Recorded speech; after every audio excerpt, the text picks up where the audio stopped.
Well, good evening, everybody. It is Halloween night. That means it's October 31st, 2024. We are the Violet Flame Triad of the molecular order, and we are here to discuss some of the mysteries of the universe. But before we get into the mysteries and their solving, let's share some of the wins that we've had during the week and see how all of our positive energy has an effect on the lives of ourselves and others in the 7 days gone by. Okay, Cindy, what's happened to you that's of good report? I'm trying to think.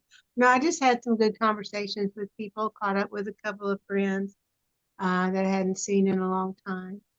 And yeah, other than that, just glad that hubby isn't any worse off than he is. Well, yeah, it's a good thing you don't have to amputate. Yeah. Her And husband fell down and almost broke his crown, but instead he kind of blistered up his palms and maybe tore some ligaments. well, the ligaments are okay. It's just the skin. They had to cut away a lot of skin because of the injury. So Ooh. the type of injuries he has. Well, they might have to graft some off of his hiney Yeah. on his. That's the, particularly on one hand, on his left hand. So hopefully he'll heal and without having that. But it's a wait and see right now. Well, keep us surprised. He's in our prayers. What about you, Ken? What's news? What's new done over? I don't know a whole lot new this week. I've been searching through DK's writings using keywords.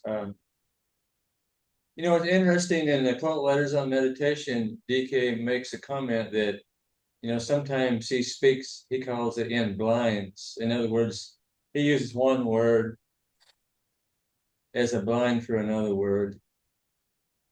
And so that those who are not ready would not be able to see what he was saying. Only those who are ready would understand it.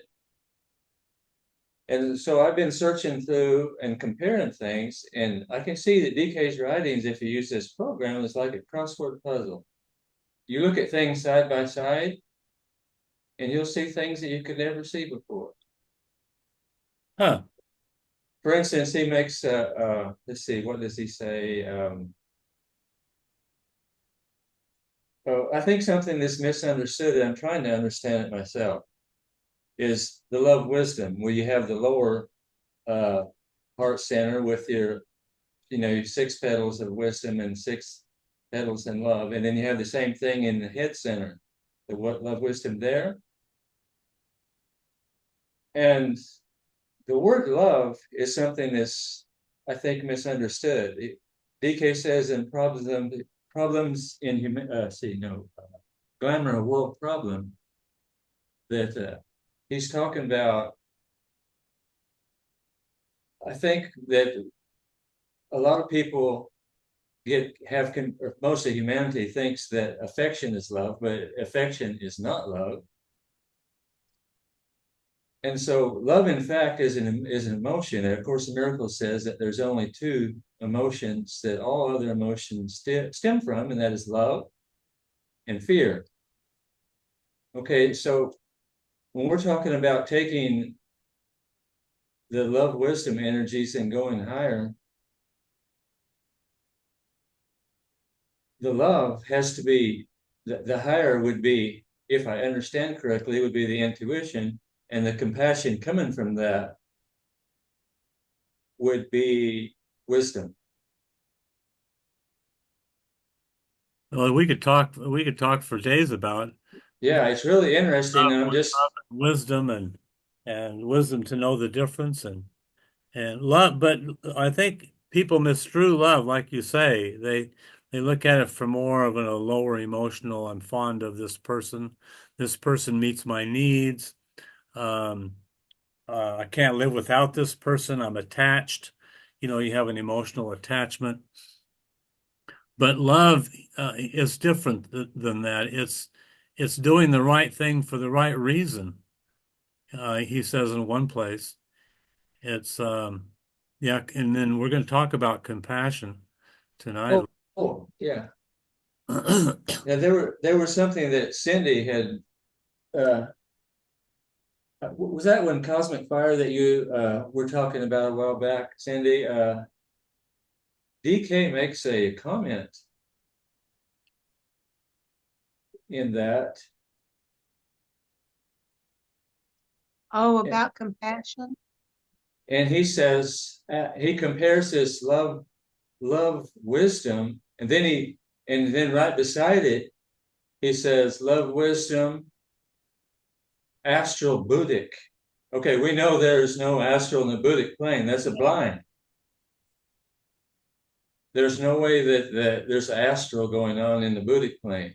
So I think when you look at that, he's showing you that the love is astral. It really is. That what people think is love is astral. Yeah. I When, would when you say, get beyond the words and you think of the energies, Right. what people think of love are the energies of the lower chakras combined with the lower mind. So I think that, yeah, that's right. And so I think that most of humanity misunderstand that. Even a lot of the New Age students, they misunderstand that, and that's really a big obstacle. That is the obstacle that will keep you from going higher. Well, you're right about the energies of love and fear. Hatred stems from fear, fear of not getting what I want. But woven Yeah. into the woof and warp of our our physical being, when I wrote this book years ago, I concluded there were four energies that were woven in. One is fear, one is resistance, one is pain, and there's another one, I'll think of it. But we have resistance, an internal resistance that comes from our spirit being, um, attaching itself into the material worlds. So, fear, it just comes, it's an inherent thing because we're afraid of losing something. Um, think about it, and all fear has to do with the material world. All unhappiness has to do totally with our attachment to the material world. So, here we are in the material world trying to rise above these limitations of fear, pain, worry, resistance, and glamour, all the glamours. That's really our journey. So we can just, like Ed says, just, be pure loving energy. And last week we read the Tibetan says, I'm not interested in this age of bringing in peace. Peace was something that was sought after during the Aquarian or the Atlantean era age. Now he says, first ray energy or even seventh ray energy of science and organized law is not about bringing in peace so much as it is bringing in order and divine order and law and celestial rule. And it's going to upset a lot of people, especially as we make the transition from the Piscean age into the Aquarian age, and people of Piscean consciousness will not want to relinquish control, but it will be so. And so, it won't always be a peaceful transition. Also going from sixth to seventh ray energy, from devotion into an idealism into ceremonial law. So, you just have to see the signs of the times and ride the wave and adjust and adapt, you know. And if it brings peace, fine. But he says that's not the end result in this age. And I think true love is about aligning our energies with higher shambolic forces and then disseminating those energies out into humanity, however that looks like. That's really the highest form of love, I think, getting the job done. Because in the end, everyone will benefit in a way that they're not benefiting now. Do you concur, Cindy? I think that sounds good, Curtis. I think it sounds okay. See, because as we set the stage for a new way of being, and people let go of sand, so you can't grab onto diamonds if you're hanging on to sand. So sometimes people have to be forced in a way to let go of the old so they can um, move into the new way of thinking. And once they do that, they'll realize, this being part of a molecular order isn't such a bad thing, connecting with other like-minded people. And I was telling Ed and Ken earlier, uh, my wife's been wanting a storm door forever, put on the back porch, like it's going to save us lots and lots of money, and it might. Hey, anyway, so we went and bought one from this guy that was really a nice salesman. And I said, I bet you're into philosophy. And he says, well, as a matter of fact, I am. I said, well, why don't you go to Amazon right now and look up this book on philosophy? You might be interested in it. So I said, look up Curtis Harwell, and he did. And the book popped right up, and he took a look at it. He goes, reading a little bit about it. He goes, well, you wrote that? I said, yeah. He said, well, that looks really good. And he bought it on the spot. So a lot of people out there are receptive, and he grasped the idea of atoms and atoms. I explained it to him. He just grasped it. He says, and I said, well, I'll bet you know a few people around here that would be interested in linking and joining. And he says, yeah, because that's where the power is. The power is all in connecting. I said, amen, brother. We shook hands, and that was the beginning of a good relationship. So, a lot of people are ready for the transformation, and we'll bring those along that are willing, and eventually everybody will join in and sing a new song. You So, mentioned getting the job done. I think it's important, but first of all, you have to identify what the job is.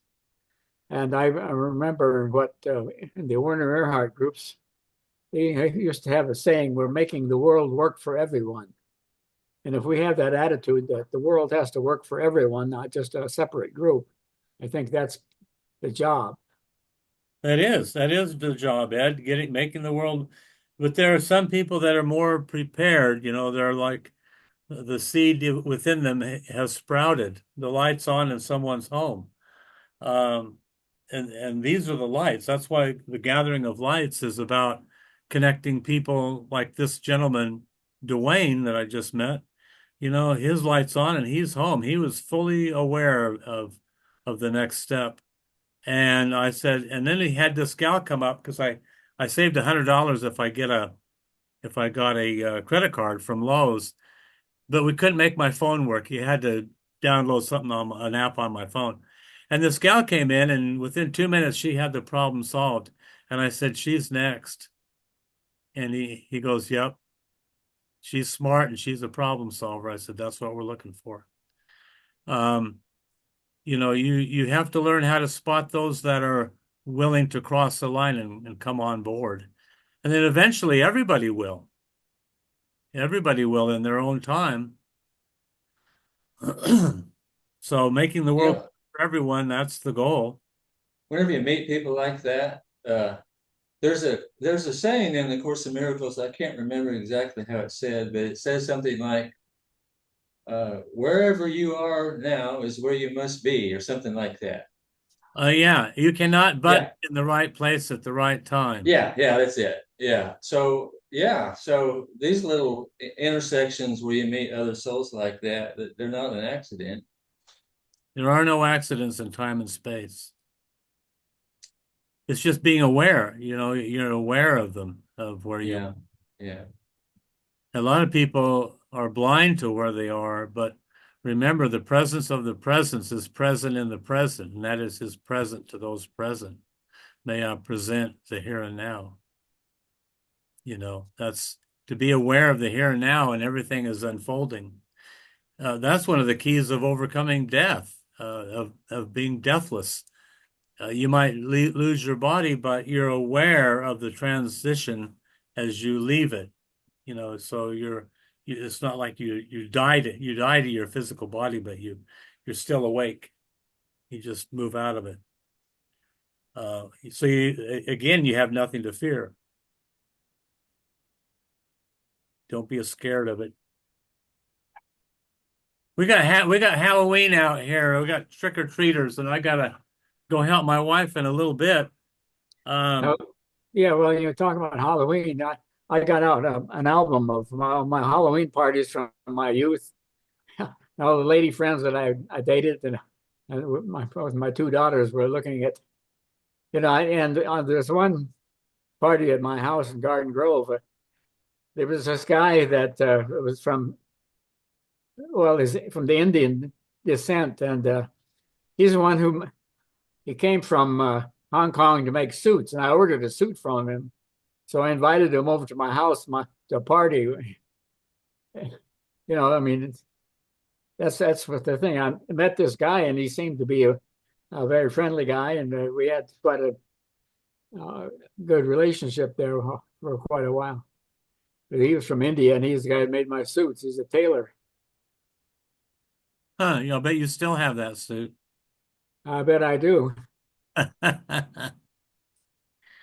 Yeah, well, we're Eric, on the boulevard, so we'll have about 100, maybe 150 trick-or-treaters before the evening is over.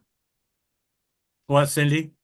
oh, I was just going to say, along with what Ed was saying, that there was a lot of really fabulous tailors in India.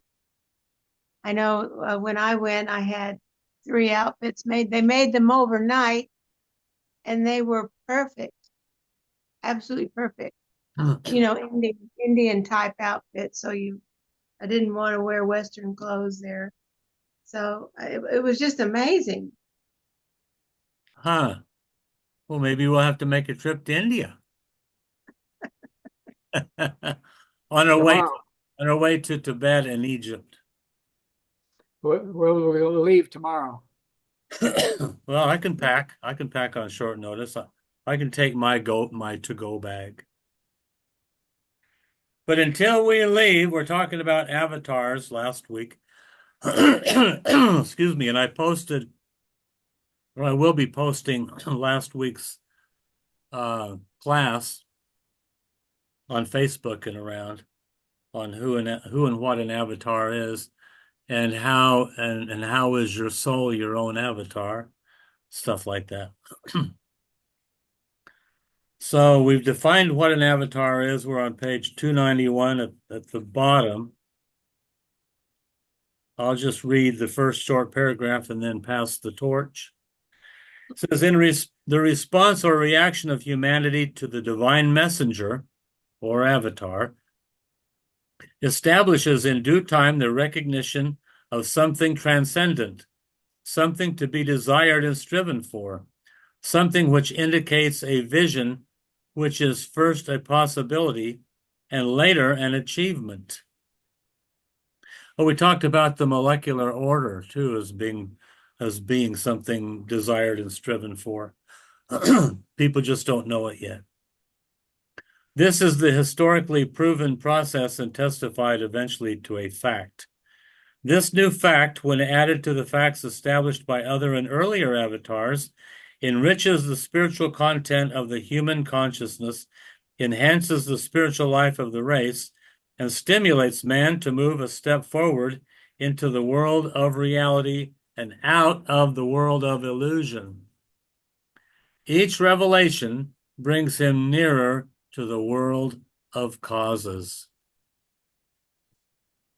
All right. Hey, Ed, why don't you read the next paragraph? Yeah, and I've been also reading in the morning the letters on occult meditation, where they outlined a lot of detail about the reaching the world of cause, the causal plane. Yeah, well, that's why we want to become good karmakazis. You want to be a good karmakazi, don't you, Cindy? Oh, sure. Hey, we're causing good karma. Yeah, as long as it's good karma. Good karma to you. Okay. At the present time, an avatar most easily recognized and known are the Buddha and the Christ because their messages are familiar to all and the fruits of their lives and words have conditioned the thinking and the civilizations of both hemispheres. Because they are the divine human avatars and represent something which humanity can more easily understand, because they are of like nature to mankind, flesh of our flesh and spirit of our spirit, they therefore mean more to us than any other divine emergence. They are known, loved, and followed by countless millions. I would ask you to ponder on the potency of the nucleus of force which they have set up. The establishing of a nucleus of energy, spiritually positive, is the constant task of an avatar. He focuses or anchors a dynamic truth, a potent thought form, or a vortex of attractive energy in the three worlds of human living. Then, as the centuries pass, the truth and the effect of their lives and words begin subtly to condition human thinking. The established thought form acts increasingly as a transmitter of divine energy as it expresses divine ideas. And this, in time, produces a civilization which is accompanying with its accompanying culture, religion, politics, government, and educational processes. Thus is history made. History is but the record of man's cyclic reaction to some inflowing divine energy of some avatar or of some inspired leader. Okay. Hang on a second. Yeah, I want to discuss that. I got to put my dogs downstairs. They're causing havoc. Go ahead and talk about that paragraph. We'll talk about you while you're gone.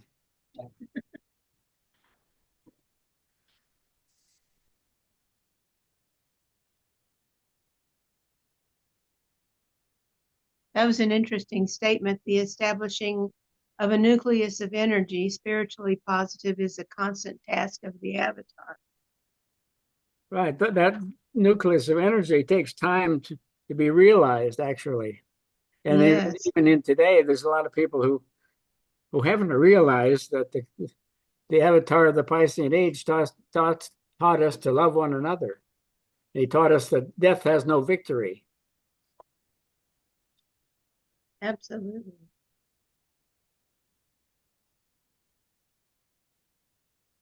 But when you think about it, it is amazing that just those two single individuals had such a profound impact on history. The Christ and the Buddha. Yeah.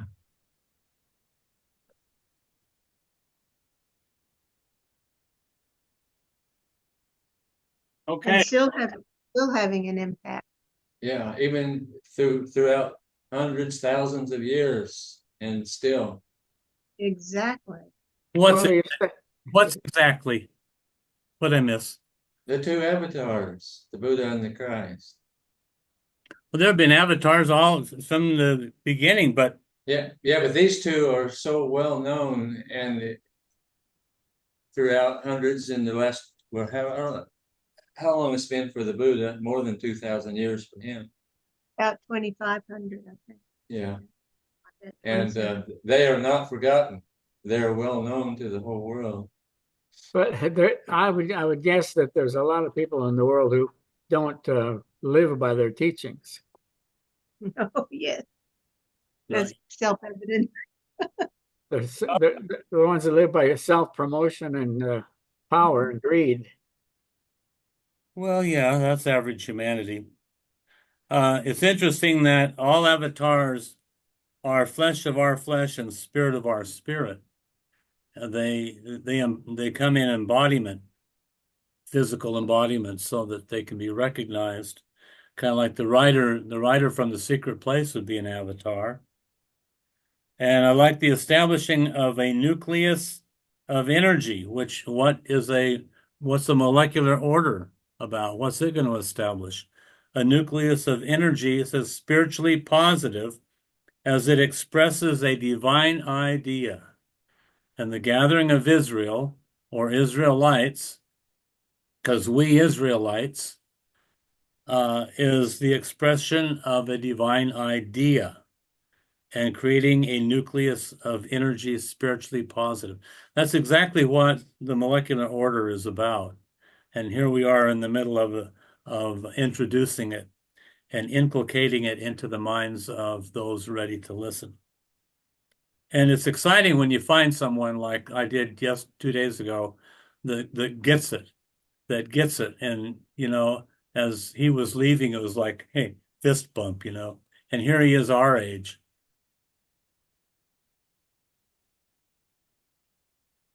Okay, we're going to read about divine intervention. Ken, take over. In considering the subject of avatars, I would like to point out that from the standpoint of mankind, at his present point in evolution, avatars are of two kinds and might be expected when the consciousness of humanity is subject to the control of the pairs of opposites. These two are, number one, those avatars who are the embodiment of the angel of the presence. Whether that presence is the soul in man, the planetary logos, some extraplanetary entity, some cosmic being, or an expression of cosmic good. Number two, the avatars who are embodiments of the dweller on the threshold, whether that dweller is the human dweller on the threshold or planetary forces of materialism or some aspect of cosmic evil. Let me attempt to make this analogy a little clearer. Just as in the case of the individual man, there comes a point in his life experience when the angel of the presence is sensed, known, seen, and recognized as the revealer of divinity. So in the history of the race of man, the same great illumination may come. Revelation confronts the aspirant. Revelation confronts humanity. God is known within the human heart. God is known by mankind.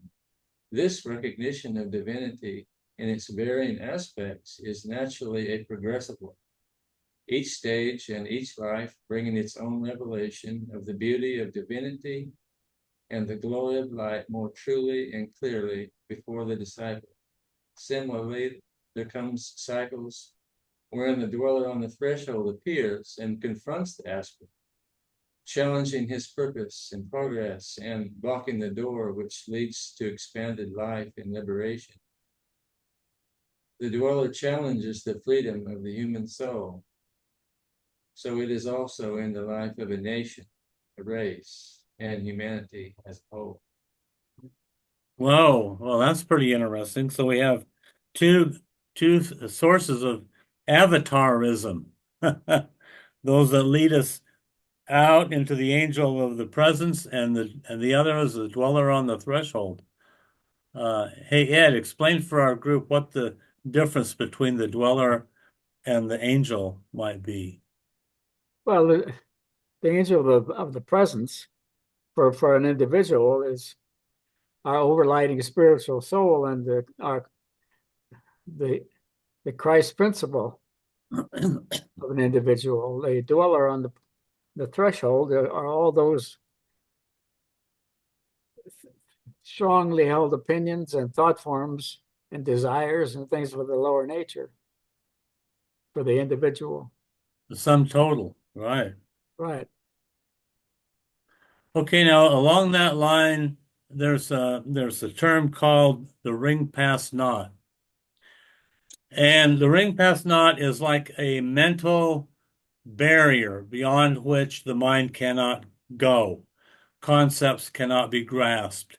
Like a born-again Christian can't accept reincarnation, no matter how clearly it's presented, because that would be outside of his ring pass knot or his mental periphery. I think it's composed mainly of fear.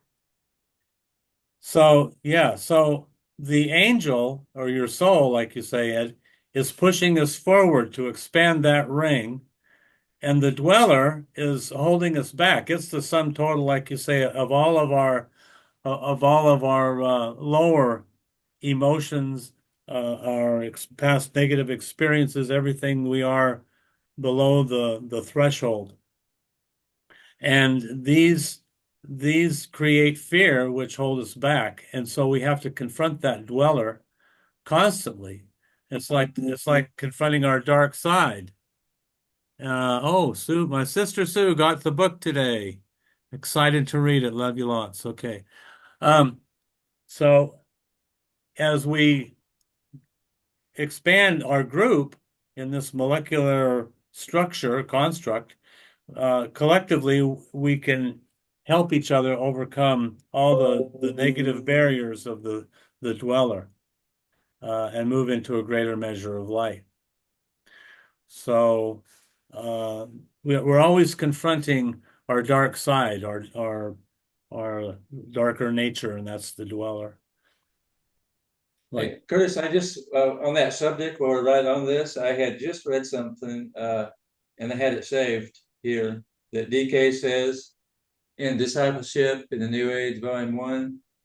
He's talking to one of his disciples, and he says, "You are now face to face with your own soul and standing before the angel of the presence, who is yourself," which is what Ed just said. That's who we are, our higher self. And then he says, "You, the personal self," and this would be the dweller, "you, the personal self, and the angel, and the divine self, which would be the monad, are one essential reality, manifesting through three aspects. You are therefore a reflection of the Trinity of deity." The reflection of a what deity? Yeah. So even the dweller is a reflection of it. So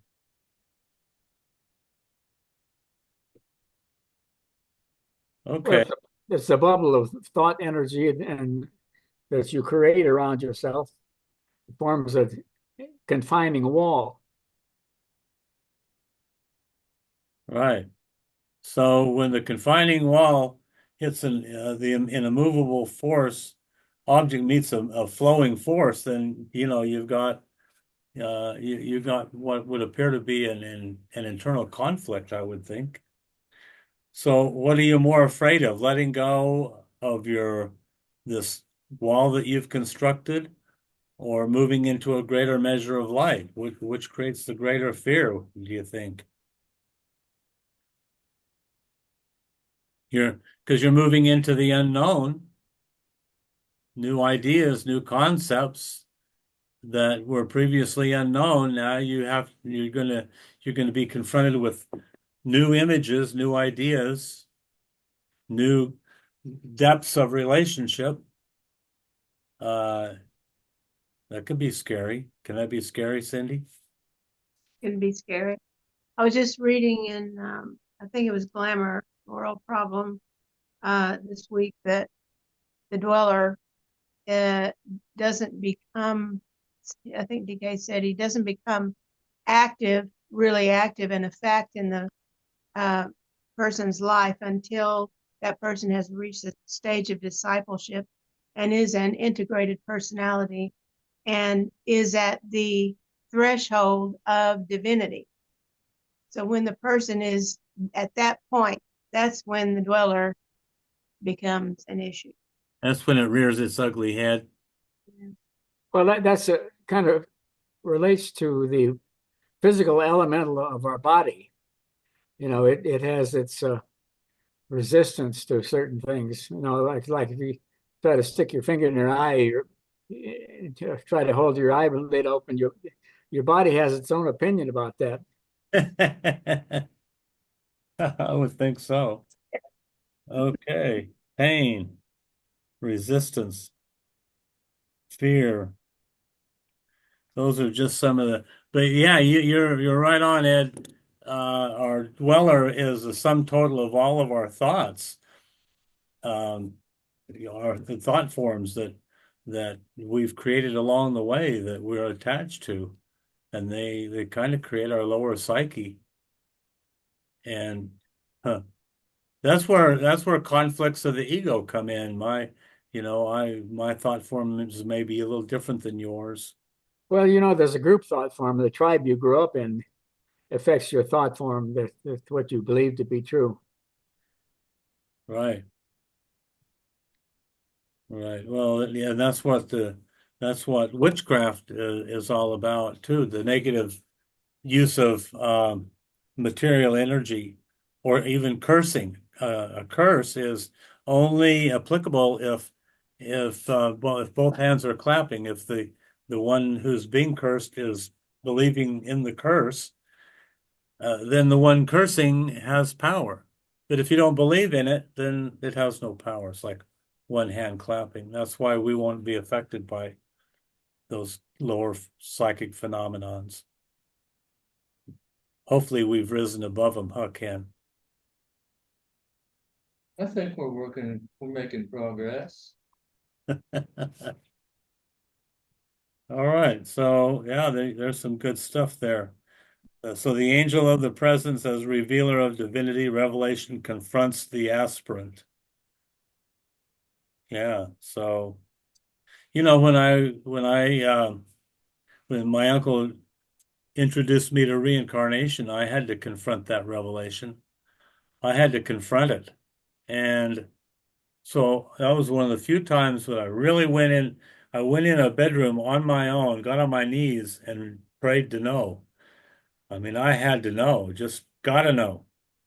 I confronted that revelation and I got a witness that lasted 3 days. It was a spiritual witness, the kind of thing that you can't just conjure up or replicate at will. It was a confirmation from my soul about reincarnation.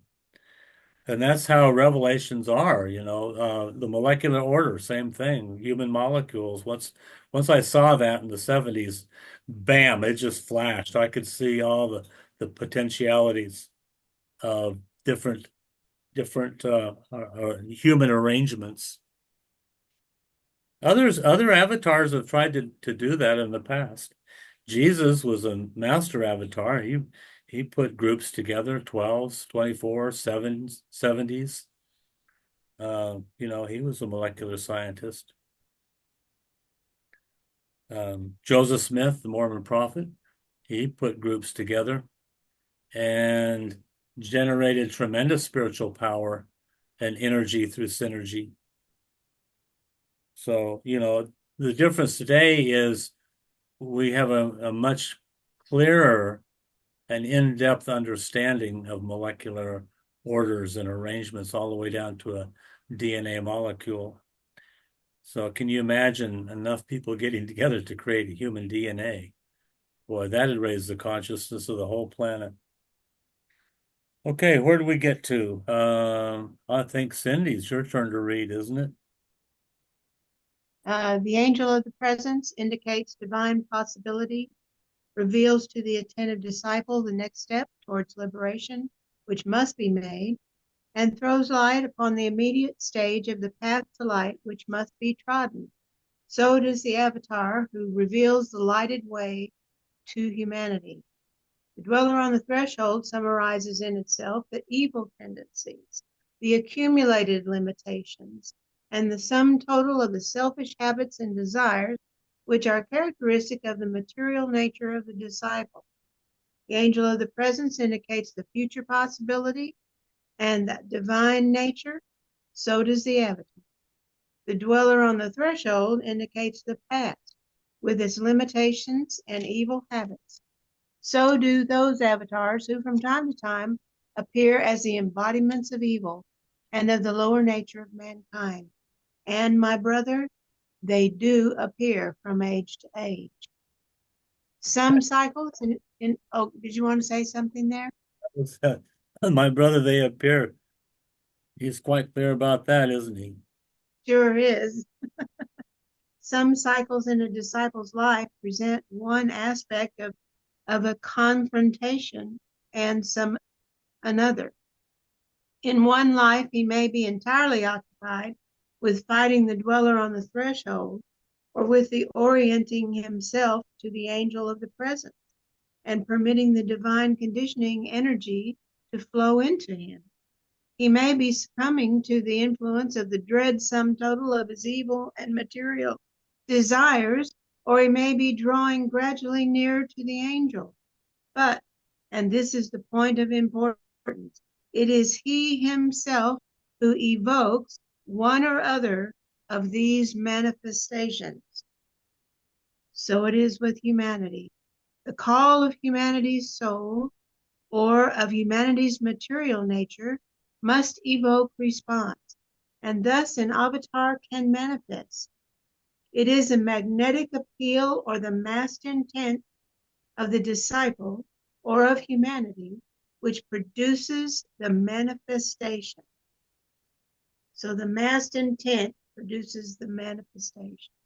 In other lives, the disciple may simply swing between the two poles of his being with no conscious effort, no direct confrontation, and no clear understanding of life purpose. So does humanity. Eventually, however, there comes a life wherein the disciple is confronted by both the dweller and the angel simultaneously, and the major conflict of his experience takes place. So it is today in the world. The spiritual and the material are in conflict, and humanity itself is the battleground. Boy, how many of us are experiencing that? The pulse from the dweller and the angel simultaneously. Well, we live in a material world where our five senses are oriented toward the material world, and we have to constantly remind ourselves that we are not this body, we're not the material. Yeah, I'm talking about the pulse of, okay, let's say you have a real strong calling to do good and gather the lights, and you got a spiritual quest, and you're inside, you're awake, you're conscious, and maybe the dark side, your dweller, and that could be a number of things. It could be dealing with glamour, attachments to material things, sexual orientation. Yeah, you're on fire to do good, but your lower chakras are also on fire. And so you are in conflict. You know that I should probably master some of my lower desires, but they're potent, they're strong, they're the sum total of all my past inhibitions and who I am, and yet I'm feeling a strong spiritual thrust as well. So I guess he's saying that's a normal phenomenon. And in some lifetimes you're dealing primarily with the either the dweller or your angel. But as you tread further on the path, you're going to confront both of them in one lifetime. Well, I think that's important that you confront them, because you have to face the conditions that Earth life implies. That's why we're here. Well, we have to confront what we've created. We are the sum total of.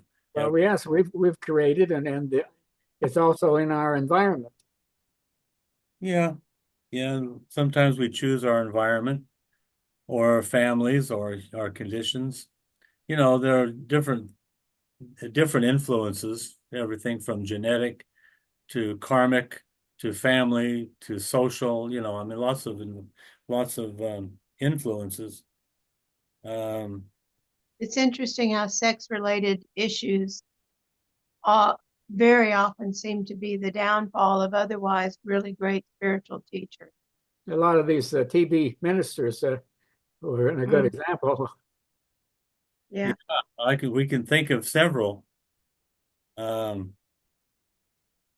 yeah, sexual, because the temptation, when you reach a high point in spirituality, you become very attractive. Women are attracted to spiritually motivated men. And it's, it's a strong temptation to yield to that attraction. And so you have to plant both your feet on the ground and decide beforehand, before any situation occurs, what path you're going to take. And also, the light stimulates the weeds as well as the flowers. Yep. So true, Ed.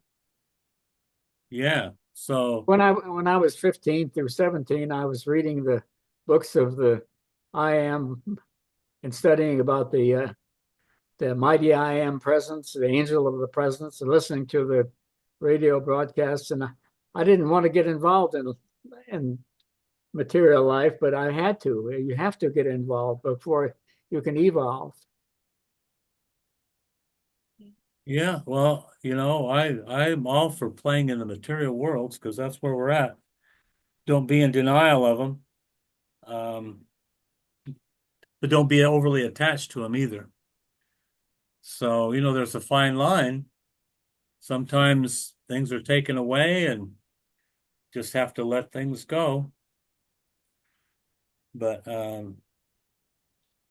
I think, yeah, especially as you move along the spiritual path, you're gonna be confronted by your dweller and your angel simultaneously. I just think it's interesting how he phrases all this.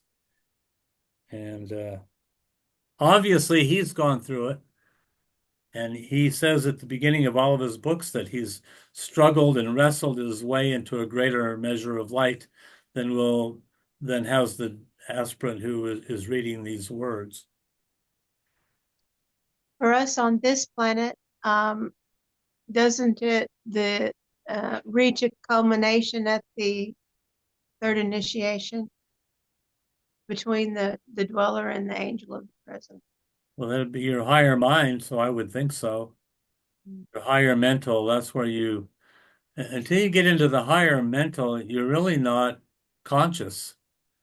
If you're just pulled by astral and lower emotional energies, you're really not conscious. Consciousness comes when you're awake. And to be awake, you have to be functioning on at least the three aspects of your personality, I would think. And then being receptive to impressions, influences from your solar angel. I would think so. You're right about that.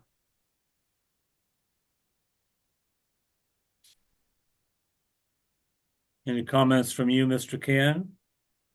Oh, when you were talking there, I was just thinking about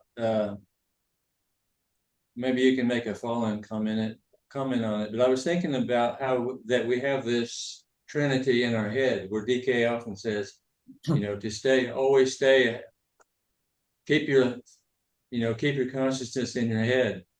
And so at the crown, we have our will, and then we have the love wisdom, and then in our forehead we have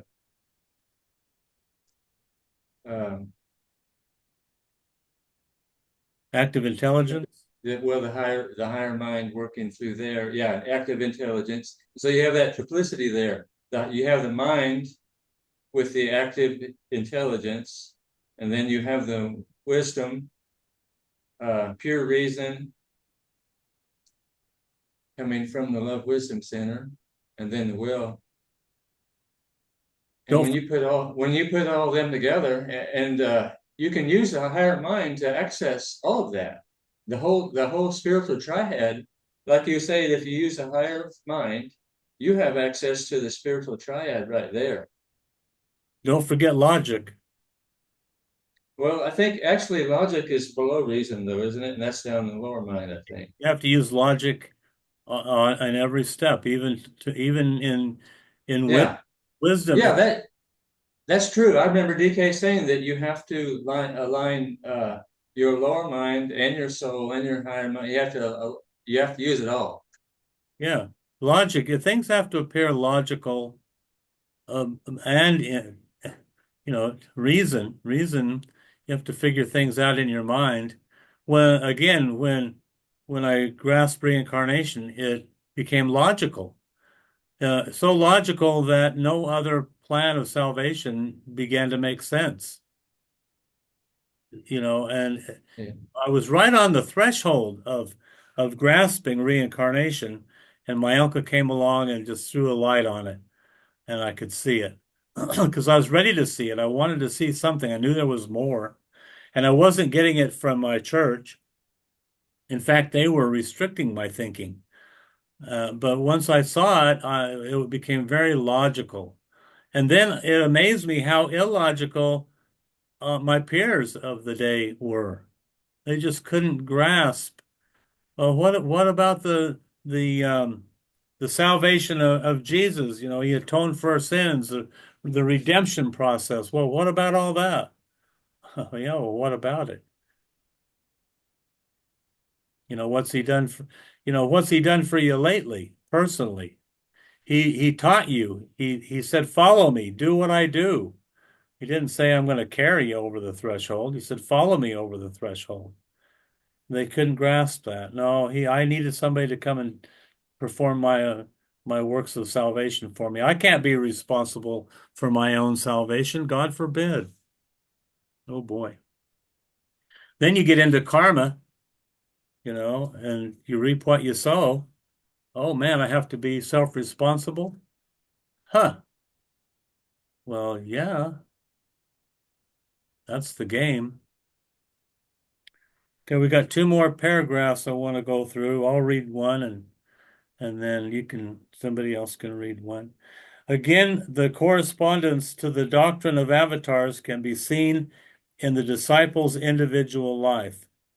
When he has achieved right desire and has made a true effort towards correct orientation, then, when the conflict between good and evil is at its height, there comes a moment when he demands more light, more power, more understanding, and liberation to take his next forward step. When he can make this demand with firm intent and can stand steady and unafraid, response will inevitably come from the very presence itself. A manifestation of light and love and power will stream forth. Recognition of need has then evoked response. The conflict ceases. The dweller departs to his own place. The path ahead lies clear. The disciple can move forward with assurance, and a better life dawns for him.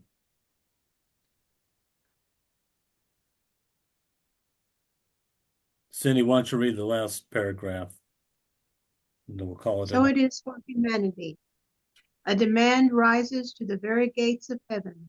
The massed intent of humanity is that evil must end, and a better and truer life becomes possible. At the moment of greatest tension and of difficulty, the demand goes forth. Response comes. The avatar appears and light pours in, making the way clear. New hope awakens and fresh determinations are made. Strength to establish right relationships streams through the body of humanity, and mankind emerges into a more spacious life, conditioned by truer values. A fusion becomes possible between the outer world of daily living and the inner world of spiritual realities. A fresh influx of love and light is possible. Amen. A fresh influx of love and light is possible, and a new and better world opens and a better life dawns for him. It's like that you've got to get to that point of tension. That point, and the more major the point of tension, the the more major the manifestation that comes afterward. Boy, isn't Yeah, that the truth? that's true. I'm just thinking when I'm reading it, what comes to mind is when I was 29, and it came over me, and I very very clear awakening, and I told the the wife that you better take care of that job that you have because you're going to need it. And it was very clear to me that my karmic duty there was finished. And after I did that, I felt a very freeing, and things began to happen. People began to come up to me and offer me the next step because I made a commitment that I was ready to continue what I started as a teenager. Well, here it says, take his next step forward when he can make the demand with firm intent. Yeah, well, when you're open, it pours in from different sources. You can't even really put your finger on where it's going to come from. The light just shines. I think that's a very important paragraph myself. Boy, The, I think those last two, the chorus, yes, yeah. I'm looking for the word tension. Where you read? Did you read that somewhere in there? that um that second one. The man rises to the very gates of heaven, and man goes forth, response comes. Let me just see where it says that. I think you used the word tension somewhere. Is it? I seem to recall he did. Or is it? Maybe I read it. Anyway, there you reach a point of tension and it pops.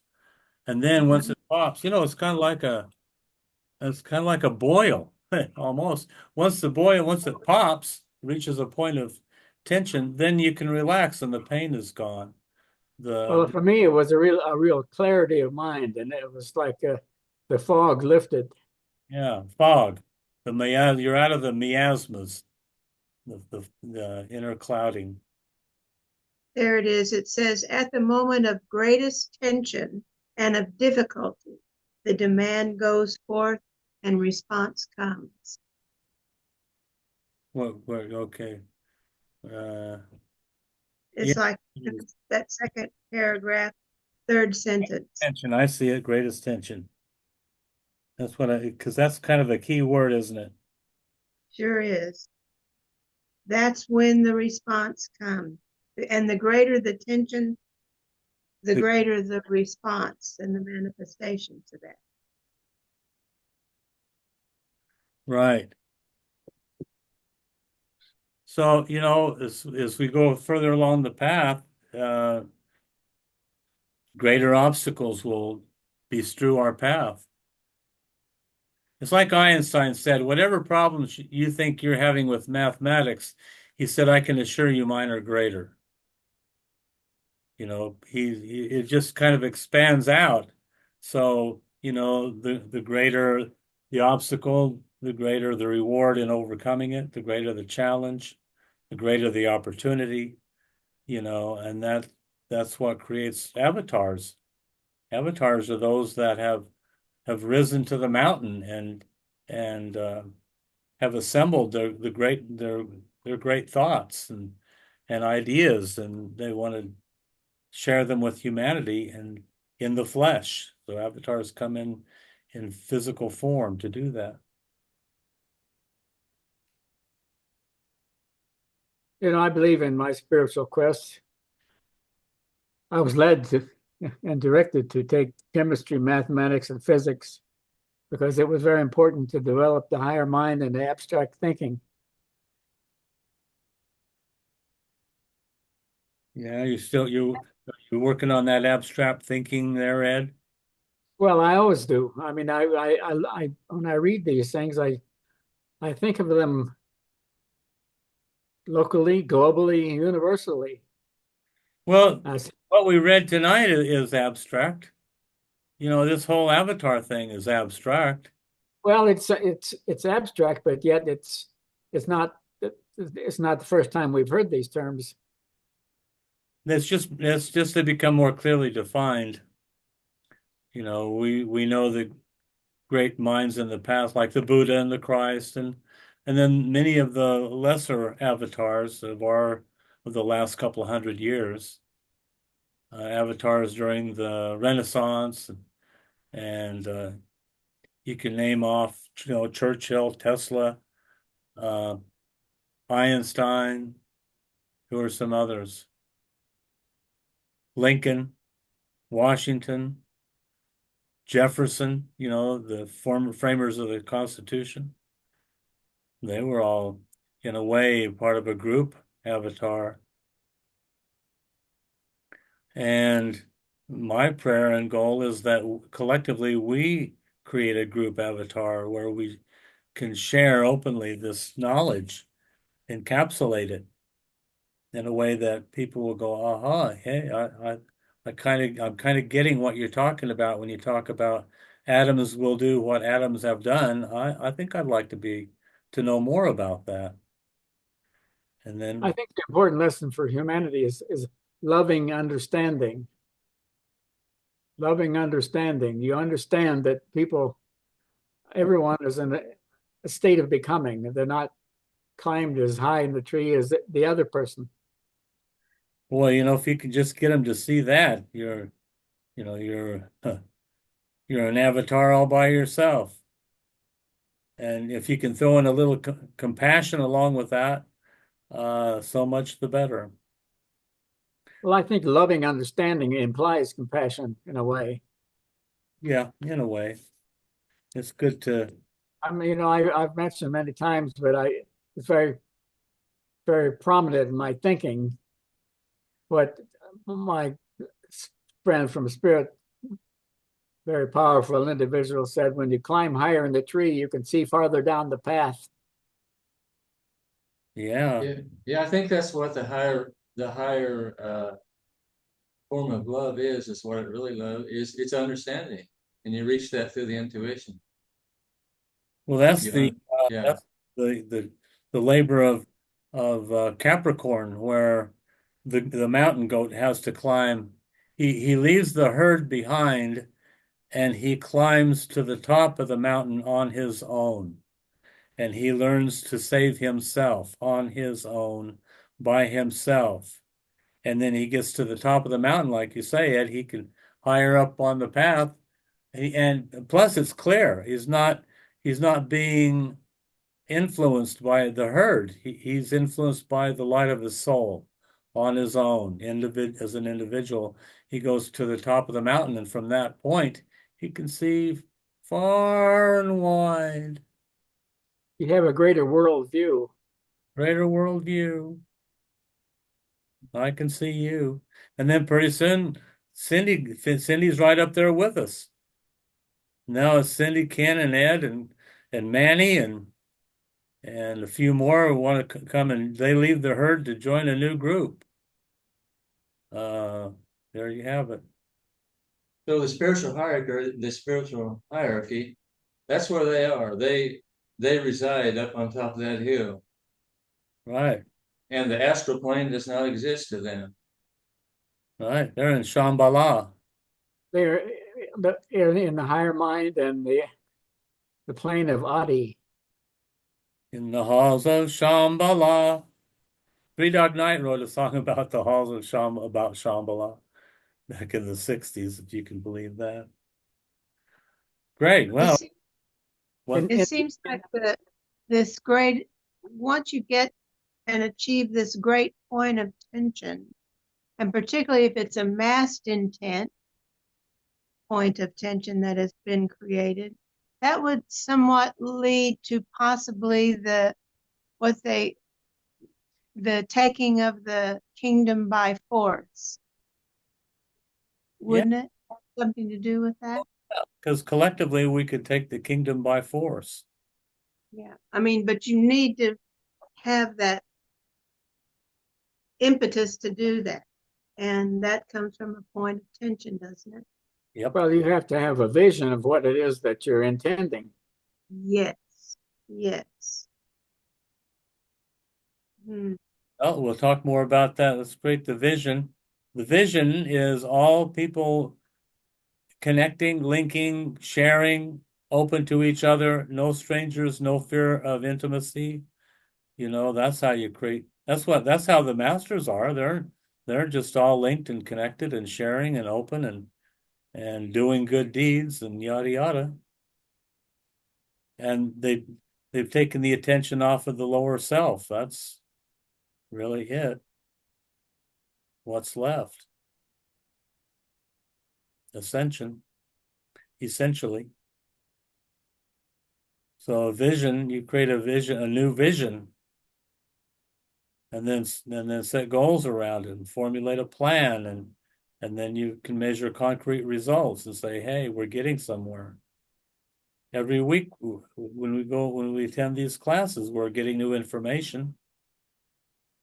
It may be we've heard it before on some level, but it's becoming more and more concrete, less abstract.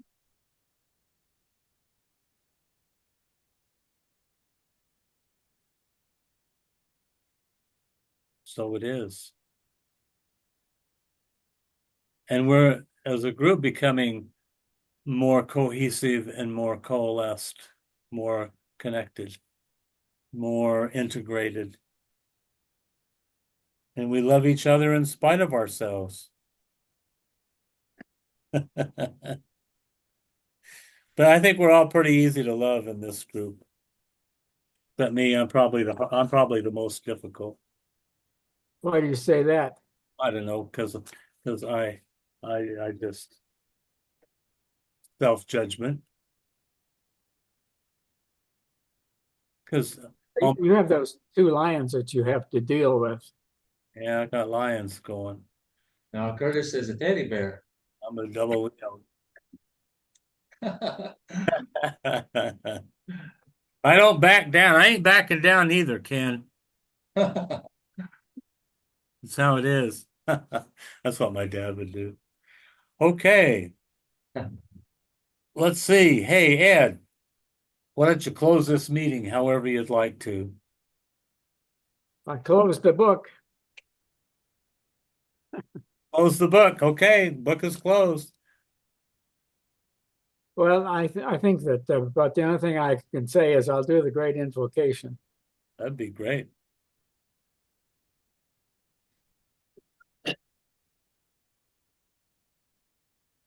When you get done with your drinking habit.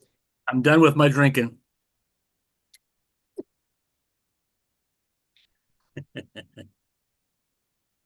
Well, we have to attempt to have the highest vertical alignment that we can achieve.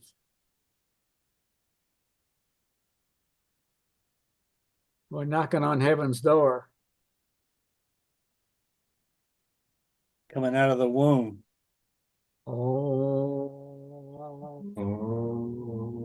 Oh.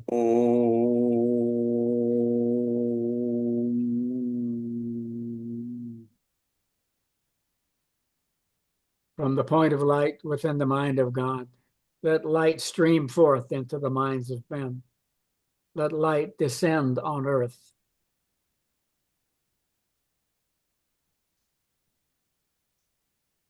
From the point of love within the heart of God, let love stream forth into the hearts of men. May Christ return to earth.